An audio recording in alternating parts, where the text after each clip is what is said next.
सीताराम सीताराम, जय श्री राम, जय जय सीताराम। हरे राम राम राम हरे हरे, हरे कृष्ण कृष्ण कृष्ण हरे हरे। हरे राम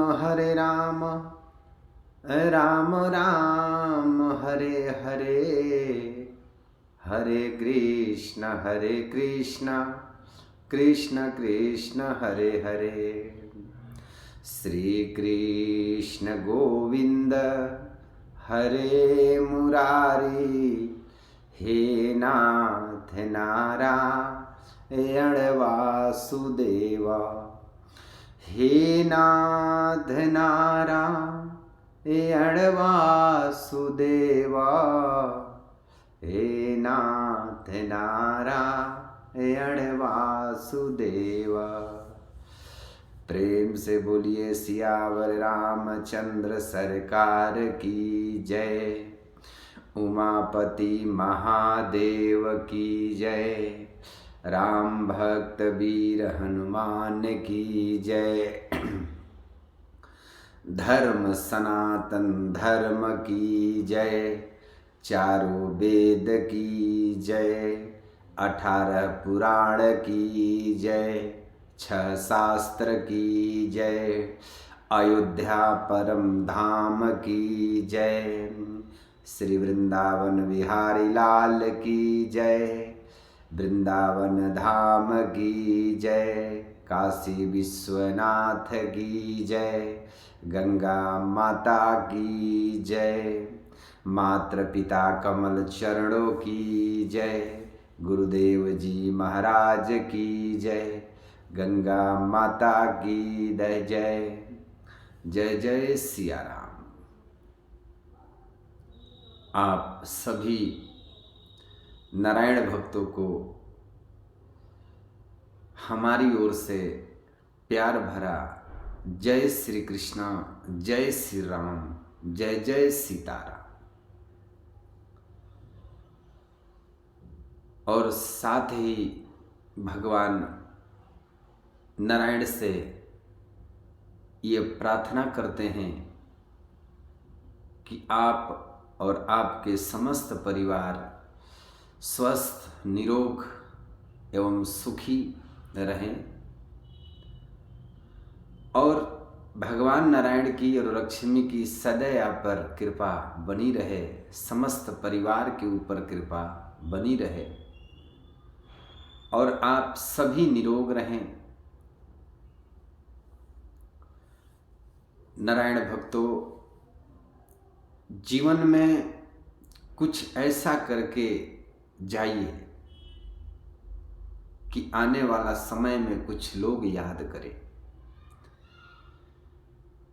ऐसा काम मत करिए कि आने वाला समय में आपकी निंदा की जाए और आपके परिवार की निंदा की जाए। ऐसा कोई काम हमें नहीं करना है। करना है तो कुछ ऐसे काम करेंगे कि हम रहें या ना रहें, पर हमारी हरदम हमारी प्रशंसा बनी रहे, हमारे परिवार की सदा प्रशंसा बनी रहे। ऐसा काम को करना है। और ये सब काम करने के लिए कोई पैसे की जरूरत नहीं है। जो धनवान होते हैं वो धन के द्वारा धर्मशाला का निर्माण कराते हैं, कोई गौशाला का निर्माण कराता है, कोई मंदिर बनवाता है, कोई ना कोई ऐसा अच्छा काम को करता है कि समाज के अंदर में आने वाले समय में उसके और उसके समस्त परिवार की प्रतिष्ठा बनी रहती है। अब रहा सवाल जी, अच्छा काम करे कैसे? अच्छा काम करने के लिए तो मन भी होना चाहिए, भाव भी ऐसा होना चाहिए, तो अच्छे काम करने की संकल्प जागेगी कैसे? अच्छा काम करने की प्रेरणा मिलेगी कैसे? अच्छा काम करने के लिए हमारे मन में संकल्प तो होना चाहिए। और ये कब होगा? जब आप भक्ति करोगे, जब आप सत्संग करोगे। सत्संग में कई लोग पूछते हैं कि क्या क्या लाभ होता है, और हम कहते हैं कि सत्संग में लाभ ही लाभ है। कितने लाभ गिनाए जाए? सत्संग में जाने से हमारे अवगुण छूट जाते हैं। मान लीजिए कि हमारे भीतर में 10 अवगुण है, तो 10 छूटे या ना छूटे, एक जरूर छूट जाती है। और जब एक अवगुण हमारे से छूट जाती है तो 9 अवगुण अपने आप हमारे से छूट जाएगी। यदि हम समाज के अंदर में एक अच्छा काम करते हैं या करने का संकल्प और बेड़ा लेते हैं, तो हम एक संकल्प किए और पता नहीं हम 10 काम कर जाते हैं कि 20 काम कर जाते हैं। तो सत्संग में कई तरह के लाभ है।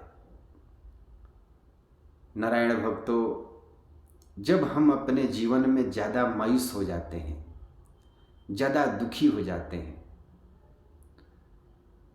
तो हम क्या करते हैं?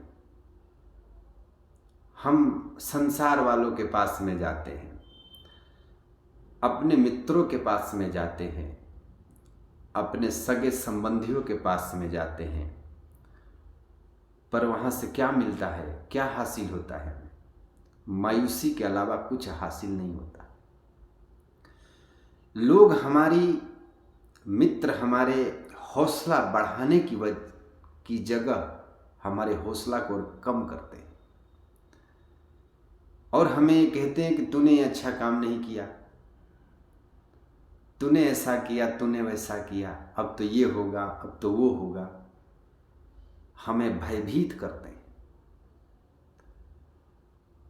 भले छोटा सा ही कोई गलती क्यों ना हो, छोटी सी ही अपराध क्यों ना हुई हो, लेकिन ये समाज हमें भयभीत करता है। लेकिन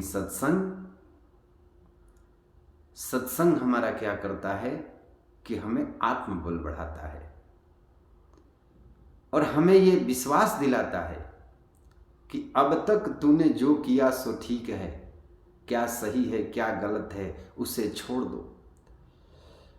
पर आज तुम सत्संग में आए हो तो कम से कम इतना संकल्प करो कि आने वाला समय में ये जो कथा हमने स्वामी जी से सुना है, हमने गुरु जी से सुना है, इसमें एक कथा उन्होंने जो हमें दर्शाया है, जो सुनाया है, तो मैं वैसा बनूं या ना बनूं, पर बनने का प्रयास जरूर करूंगा। यही मात्र केवल संकल्प आप ले लें तो आपकी जीवन बदल जाएगी, आपकी भाग्य बदल जाएगी और हमें आगे बढ़ने का एक आत्मबल बढ़ता है। एक प्रेरणा मिलती है कि कोई बात नहीं है, जो गलती हुआ सो हुआ, बस उसे याद नहीं करना है, आगे ऐसा कभी ना हो, ये संकल्प हमें लेना चाहिए। और यही होता है सत्संग में। तो सत्संग में नारायण भक्तों कई लाभ होता है। सत्संग से हमें जीवन जीने की एक कला मिलती है, हमें कैसी पूजा करनी चाहिए, कैसे हमें मंदिर में जाना चाहिए, हमें कैसे लोगों का संग करना चाहिए, हमें अपने उठने बैठने भाषा शैली के किस तरह से हमें यूज करना चाहिए, ये हमें सत्संग ही दर्शाता है, हमें गुरु ही दर्शाते हैं। सत्संग में जाते हैं तो उपवास करने के लिए बोलते हैं कि भाई और कुछ मत करो। कोई कहता है कि हमारा हनुमान जी में हमारा ज़्यादा मन है, हमारे इष्ट हैं, तो गुरुदेव कहते हैं मंगलवार की व्रत करो, और व्रत से ज़्यादा है सेवा। व्रत करने से पहले सेवा करना सीखो, और वो सेवा कहाँ से? सबसे पहले अपने घर से शुरू करो, माता पिता से शुरू करो, अपने घर के मोहल्ले से शुरू करो, अपने गांव से शुरू करो। फिर हनुमान जी की भक्ति करोगे तो विशेष लाभ मिलेगा। तो जब हम उपासना करते हैं, जब उपवास करते हैं, तो हमारे मन जो है वो निर्मल होता है, शुद्ध होता है। तो फिर हमारे अंदर एक भाव जगता है कि भाई अब हमें भी दीन दुखियों की सहायता करनी चाहिए, हमें भी इस व्यक्ति की मदद करनी चाहिए, हमें भी कोई समाज के अंदर में अच्छा काम करना चाहिए। फिर आपका ऐसा भाव अपने आप बदलने लगेगा। कहते हैं कि विचार बदला तो चरित्र बदला, और फिर चरित्र बदला तो पूरा जीवन बदल जाता है। तो ये सब हम कैसे हासिल करेंगे? सत्संग से करेंगे, भगवान की भक्ति करने से करेंगे। सबसे पहले अपने संग को सुधारो। संग सबसे पहले हमारे संतों ने कहा है कि भक्ति तो तब होगी जब हम संग करेंगे। और भगवान राम भी रामचरितमानस में सेवरी को कहते हैं, उपदेश जब नवधा भक्ति की करते हैं तो सबसे पहले उन्होंने प्रथम भक्ति संतन कर संगा।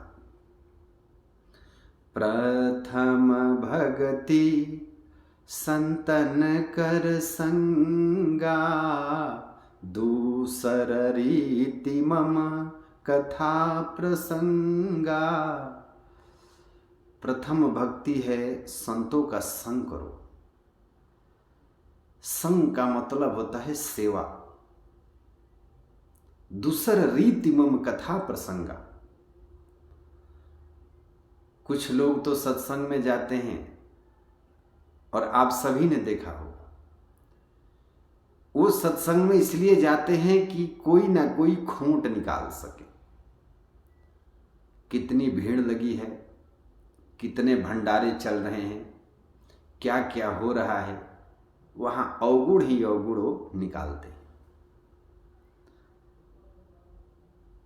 ऐसे कई आपके रिश्तेदार होंगे जो आपके शादी विवाहों में आते हैं, आपकी मदद करने की वजह से आप में कमियां निकालते हैं।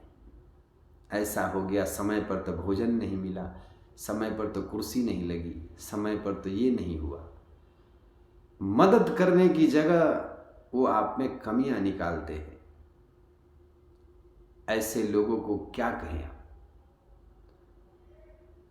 जिन्होंने केवल कमी निकालने का ही संग किया है।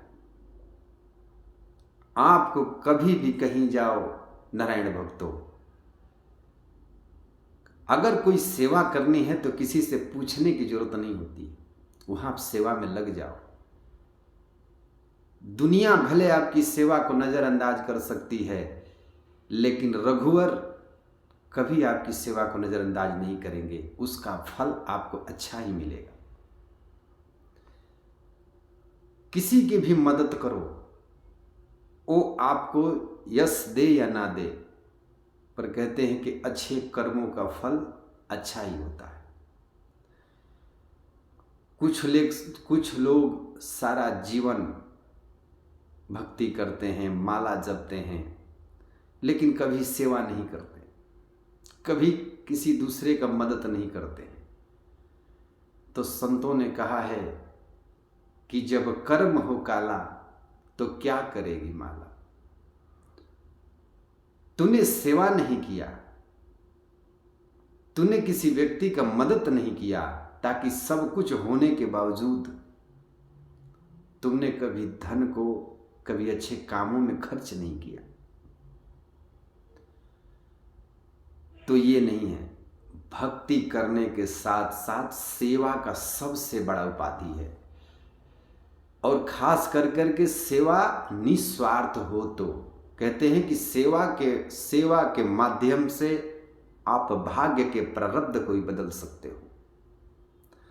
सेवा के माध्यम से आप अपने ग्रह संकट कितना भी क्यों ना खराब हो, आप उसे बदल सकते हो। सेवा का यह प्रभाव है, सेवा का यह प्रभाव है नारायण भक्तों। तो ये संतों ने क्यों कहा सेवा करो, कहीं पर भी सेवा करते हैं। सेवा किए बिना कुछ नहीं होता। माला जपो सब ठीक है, भक्ति करो सब ठीक है, लेकिन सेवा इन माला जप से भी उत्तम मानते हैं। जप करो या मत करो, लेकिन सेवा करो साधु की, संतों की, माता की, पिता की, समाज में असहाय लोगों की। सेवा का कई प्रकार की सेवाएं। सेवा कोई धन से करता है, कोई तन से करता है, लेकिन तन की सेवा सबसे विशेष सेवा में मानी जाती है। तो सत्संग में जब हम जाते हैं तो हमारी भाषा, शैली, उठना बैठना सब में परिवर्तन आने लगता है, परिवर्तित होने लगती है। सत्संग का प्रभाव हमारे शरीर में दिखने लगता है।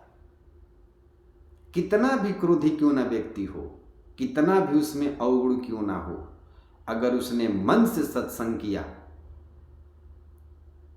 और उस सत्संग को अपने अंदर ग्रहण किया, तो मैं पूरा तो नहीं लेकिन ये इतना कहूंगा कि अगर 10 अवगुण उसमें हैं तो 5 अवगुण और अपने आप छूट जाएंगी, दूर चली जाएंगी। तो सबसे पहले हमें सेवा करनी है, सत्संग करनी है, तब हम कुछ ऐसी समाज में करके जाएंगे कि दुनिया याद रखती है, ये समाज याद रखता है। भगवान राम ने क्या किया? भगवान राम ने किया क्या? भगवान राम ने सब सुखों का त्याग किया, सेवा किया। वो स्वयं परमात्मा थे। उनमें तो इतनी समर्थ थी कि आपको क्या बताया जाए, लेकिन फिर भी उन्होंने मानवता का पाठ पढ़ाया और हमें सिखलाया कि सेवा कैसी करनी चाहिए और सेवा किसकी किसकी करनी चाहिए, कौन सा सेवा का क्या फल होता है। भगवान ने हमें सिखाया, मानवता का पाठ पढ़ाया।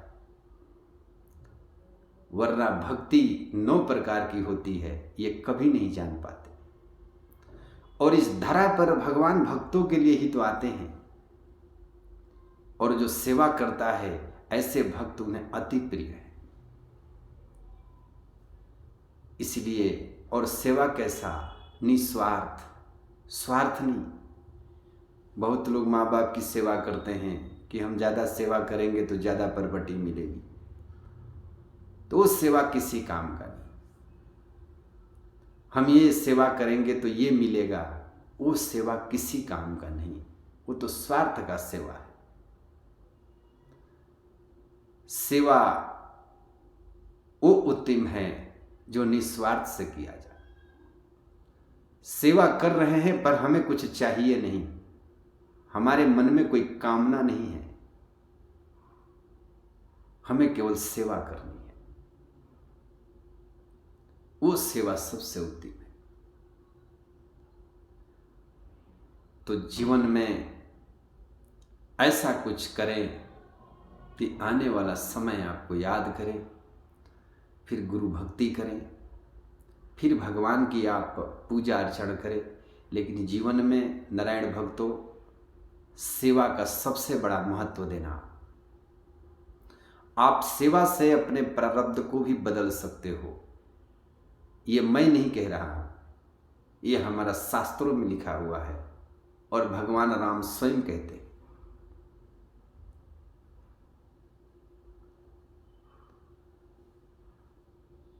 तो सत्संग बहुत कुछ सिखलाता है हमारे जीवन में, हमारे जीवन में अंधकार को मिटा देता है, प्रकाश ही प्रकाश भर देता है।